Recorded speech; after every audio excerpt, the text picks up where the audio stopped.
শুভ সকাল বন্ধুরা, আশা করছি আপনারা প্রত্যেকেই ভীষণ ভালো আছেন। টক ঝাল মিষ্টি ইউটিউব চ্যানেলের নতুন একটা রেসিপি ভিডিওতে আপনাদের সকলকে জানাই আন্তরিকভাবে স্বাগত। আজ আমি আপনাদের সাথে শেয়ার করব নিরামিষ একটা রেসিপি, যেটা যারা এভাবে কখনো বানিয়ে খাননি আমি অনুরোধ করব আমার রেসিপিটা ফলো করে অবশ্যই একবার ট্রাই করে দেখবেন। ছোট থেকে বড়, আত্মীয় অনাত্মীয় যারাই এই রেসিপিটা প্রথমবার খাবেন তাদের কিন্তু মুখে লেগে থাকবে, আর আবারও কবে খাবেন সেই অপেক্ষায় কিন্তু থাকতেই হবে এই রেসিপিটা খেলে। আমি এখানে নিয়ে নিয়েছি 1.5 কেজি পরিমাণ ময়দা আজকের রেসিপিটা তৈরি করার জন্য। তার মধ্যে নিয়ে নিলাম 1 চামচ লবণ এবং বেশ কিছু পরিমাণ সাদা তেল। খুব ভালোভাবে হাতের সাহায্যে মিশিয়ে নিচ্ছি তেল এবং এই লবণটাকে। খুব ভালোভাবে মিশিয়ে নেওয়ার পর রুম টেম্পারেচারে থাকা জল অল্প অল্প পরিমাণ আমি মিশিয়ে নেব আর একটা ময়দার ডো তৈরি করে নেব। প্রথমে ময়দার ডোটা কিন্তু খুব শক্ত করে মাখবো না, একটু নরম করে মাখবো, যাতে একেবারে হাতে লেগে যায় এমনও নরম না থাকে, আবার খুব শক্ত না হয়। ময়দার ডোটা তৈরি করার পর আমি কিন্তু 30 মিনিট সময়ের জন্য এই ময়দার ডোটাকে রেস্টে রেখে দেব। তাতে ময়দাটা আরো অনেক বেশি সফট হয়ে আসবে। দেখুন 30 মিনিট সময় হয়ে গেছে আর ময়দাটাও অনেক বেশি নরম হয়ে এসেছে। এবার আমি পরবর্তী পর্যায়ে যাব। আমি চলে এসেছি সোজা রান্নাঘরে আর এবার পরিষ্কার জল নিয়ে নিচ্ছি ময়দাটাকে ধুয়ে নেওয়ার জন্য। খুব ভালোভাবে যেভাবে আমি করছি সেভাবেই কিন্তু হাতের সাহায্যে একটু ঠেসে ঠেসে ময়দাটাকে ধুয়ে নিতে হবে। আমি বেশ অনেকবার পরিষ্কার জল দিয়ে জল পাল্টে পাল্টে ময়দাটাকে ধুতে থাকবো যতক্ষণ না এই জলটা পরিষ্কার হয়ে যাচ্ছে। অর্থাৎ আমরা এখন যখন প্রথমে জলটা ধুয়ে ধুচ্ছি তখন কিন্তু সাদা জল বার হচ্ছে, ধীরে ধীরে ক্রমাগত বেশ কয়েকবার ধুয়ে ফেলার পর কিন্তু জলটা সাদা হয়ে যাবে, তখন আর ধোয়ার প্রয়োজন হবে না। আপনারা যারা প্রথমবার করবেন যাতে কোনো রকম অসুবিধা না হয়, আমি কিন্তু খুব ভালোভাবে চোখের সামনেই দেখিয়ে দিচ্ছি ময়দাটাকে কিভাবে চটকে চটকে ধুতে হবে। একই পদ্ধতিতে আমি কিন্তু 8 থেকে 10 বার পরিষ্কার জল দিয়ে জলটা পাল্টে পাল্টে ময়দাগুলোকে ধুয়ে নেব। আর যখনই জলটা ধীরে ধীরে পরিষ্কার হতে শুরু করবে তখন কিন্তু দেখা যাবে ময়দাটা আর আগের অবস্থায় নেই, এলাস্টিক বা রাবারের মতো হয়ে গেছে। তখন বুঝতে হবে যে আমাদের ময়দা ধোয়াটা কমপ্লিট হয়ে গেছে। ময়দাটা খুব ভালোভাবে ধুয়ে নেওয়ার পর আমি যেমন বললাম যে রাবারি একটা টেক্সচার চলে আসবে, যেমন এখন চলে এসেছে। এরপরেও কিন্তু আমি এই ছাঁকনিটার মধ্যে নিয়ে নিয়ে বেশ কয়েকবার ধুয়ে নিয়েছি। এভাবে একটু জল ঝরাতে দিয়ে দেব। এরকম কোনো ছাঁকনি আপনাদের কাছে না থাকলে পরিষ্কার কোনো কাপড়ের ন্যাকড়ার মধ্যে বেশ কিছুক্ষণ সময়ের জন্য রেখে দেওয়া যেতে পারে, যেভাবে ছানার জল ঝরানো হয় ঠিক সেভাবে। এখন আপনারা দেখলেই বুঝতে পারছেন এটা কতটা রাবারি ফিনিশ এসেছে। এবার কিন্তু আমি একটা প্লেট বা থালা নিয়ে নেব আর হাতের সাহায্যে যেভাবে সম্ভব, হাতের সাহায্যে যখন সবগুলোর মাপ তো অবশ্যই এক হবে না, বিভিন্ন শেপেরই আসবে, তেমন ভাবেই কিন্তু টুকরো টুকরো আকারে ছেড়ে নেব আর তারপর তেল গরম করে এগুলোকে ভেজে নেব।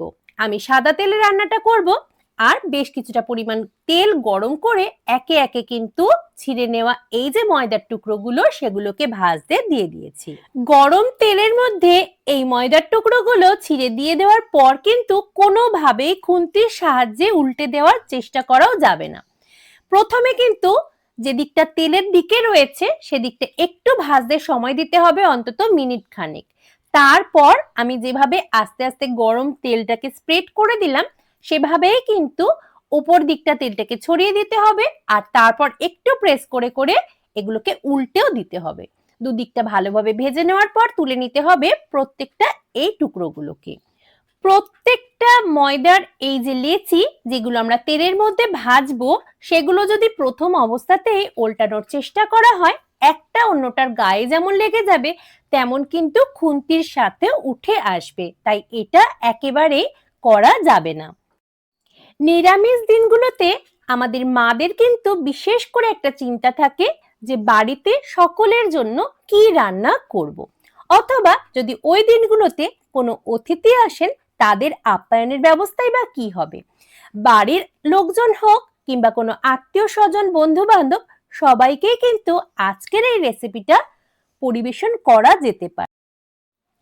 এই রেসিপিটা একবার অন্তত পরিবেশন করলে তারা জানতে চাইবেই কিভাবে বানানো হয়েছে আজকের এই রেসিপিটা তৈরির জন্য আমি এখানে নিয়ে নিয়েছি 50 গ্রাম কাজু, 50 গ্রাম পোস্ত এবং নিয়ে নিয়েছি 2 চামচ চারমগজ। খুব ভালোভাবে একটা পেস্ট তৈরি করে রেখে দিয়েছি। আর ওই মিক্সিং জারেই কিন্তু এবার পেস্ট করে নেব টমেটো এবং কাঁচা লঙ্কা। এখানে ব্যবহার করেছি 4টে কাঁচা লঙ্কা এবং 3টে টমেটো।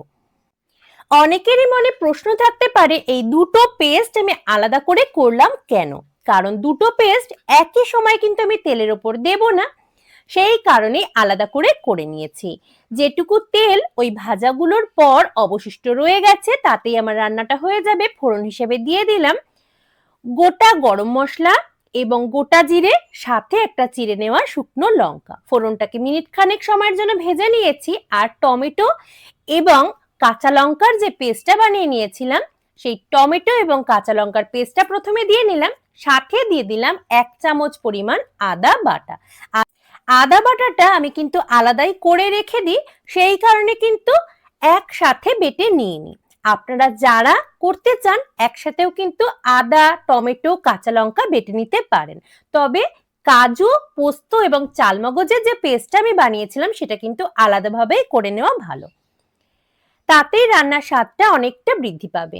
এবার ভাজার সাথে সাথে আমি কিন্তু দিয়ে দিলাম স্বাদ অনুসারে লবণ, সাথে দিয়ে দেব 1 চামচ পরিমাণ কাশ্মীরি লঙ্কার গুঁড়ো। খুব ভালোভাবে নাড়িয়ে চাড়িয়ে মিশিয়ে নেব। এই সময় কিন্তু গ্যাসের ফ্লেমটাকে আমি মিডিয়াম টু লোতে রেখেছি। আজকের রান্নায় আমি কিন্তু কোনো প্রকার হলুদের ব্যবহার করব না, তাই কাশ্মীরি লঙ্কার গুঁড়ো দিয়েই কিন্তু যেটুকু কালার আনার দরকার সেটুকু কালার এসে যাবে। 1 চামচ পরিমাণ জিরে গুঁড়ো আমি ব্যবহার করলাম আর খুব ভালোভাবে একবার খুন্তির সাহায্যে মিশিয়ে নিচ্ছি। মশলাটাকে বেশ কিছু সময়ের জন্য আমি কষিয়ে নিয়েছি। মশলা থেকে তেল ছাড়তে শুরু করে দিয়েছে। আগে থেকে কাজু, পোস্ত এবং চালমগজের যে পেস্টটা আমি তৈরি করে রেখেছিলাম সম্পূর্ণ পেস্টটাই আমি এবার বাদবাকি উপকরণের মধ্যে যোগ করে দিলাম। খুব ভালোভাবে নাড়িয়ে চাড়িয়ে মিশিয়ে নেব। আর এই সময় অনবরত কিন্তু নাড়িয়ে যেতে হবে যাতে নিচের অংশ কোনোভাবে পুড়ে না যায়। এই সময়ও গ্যাসের ফ্লেমটা আমি মিডিয়ামে রেখেছি। মিক্সি জারটা ধুয়ে অল্প পরিমাণ জলও আমি দিয়ে দিলাম আর বেশ কিছুক্ষণ সময় ধরে কষিয়ে নিচ্ছি সবকিছু একসাথে। যে কোনো রান্নাতেই আমি কিন্তু গরম জলই ব্যবহার করে থাকি, আজও অন্যথা হবে না। একটা পাত্রে আমি কিন্তু বেশ কিছু পরিমাণ জল গরম হতে বসিয়ে দিয়েছি রান্নায় ব্যবহারের জন্য। ইতিমধ্যে মশলাটা কিন্তু খুব সুন্দরভাবে কষানো হয়ে এসেছে। আমি দিয়ে দিলাম 1 চামচ পরিমাণ চিনি। যারা চিনিটা একেবারেই পছন্দ করেন না তারা কিন্তু এটা স্কিপ করে যাবেন। তবে এই নিরামিষ রান্নাগুলোর ক্ষেত্রে চিনি দিলে কিন্তু স্বাদটা অনেকটাই বেড়ে যায়। আমি দিয়ে দিলাম পরিমাণ মতো জল। আমি আজকের রান্নায় কিন্তু খুব বেশি গ্রেভি রাখবো না, একটু মাখা মাখা হবে বিষয়টা। আপনারা যারা একটু পাতলা রাখতে চান জলের পরিমাণটা কিন্তু অবশ্যই বাড়িয়ে নেবেন। প্রতিটা মশলায় কিন্তু আমি আলাদাভাবে খুব সুন্দর করে কষিয়ে নিয়েছি। আর এই পর্যায়েও আমি ব্যবহার করেছি গরম জল, তাই ঝোলটা খুব অল্প সময়ের মধ্যে ফুটতে শুরু করে দিয়েছে। এবার ভেজে রাখা যে কাশ্মীরিগুলো সেগুলো আমি সবগুলোই দিয়ে দেব এই গ্রেভিটার মধ্যে। আর বেশ কিছু সময়ের জন্য ফুটতেও দেব খুব ভালোভাবে, যাতে এগুলো আরো অনেক বেশি সফট হয়ে আসে। মায়াপুরের বিভিন্ন নিরামিষ রান্নাবান্নায় কিন্তু এই আইটেমটা আপনারা অনেকেই হয়তো খেয়েছেন, তবে অনেকেই জানেন না কিভাবে বানাতে হয়। আজ কিন্তু আমি হাতে কলমে দেখিয়ে দিলাম সবটা। আশা করছি আপনাদের ভালো লেগেছে। যদি ভালো লাগে আমার ভিডিওগুলো তাহলে লাইক করতে ভুলবেন না, কমেন্ট করে জানাবেন। আর যারা প্রথমবার দেখছেন আমার চ্যানেলটিকে, সকলের কাছে অনুরোধ রইল সাবস্ক্রাইব করে পাশে থাকবার জন্য। দেখুন গ্রেভিটা কিন্তু শুকিয়ে এসেছে। এবার দিয়ে দিলাম 1 চামচ পরিমাণ ঘি আর দিয়ে দেব অল্প পরিমাণ শাহি গরম মশলার গুঁড়ো। খুব ভালোভাবে মিশিয়ে নিয়ে গ্যাসের ফ্লেমটা কিন্তু অফ করে দেব, কারণ এই রান্নাটা কমপ্লিট হয়ে গেছে। লুচি হোক কিংবা পরোটা, ভাত হোক কিংবা পোলাও, সবের সাথেই কিন্তু এই রেসিপিটা জাস্ট জমে যায়। আপনারা অবশ্যই একবার বানিয়ে জানাবেন কেমন লাগলো আপনাদের, আর যাদের যাদের পরিবেশন করলেন তারাই বা খেয়ে কি বলল। আজ এই পর্যন্তই, নতুন রেসিপি ভিডিও নিয়ে হাজির হব খুব তাড়াতাড়ি। ভালো থাকবেন সকলে।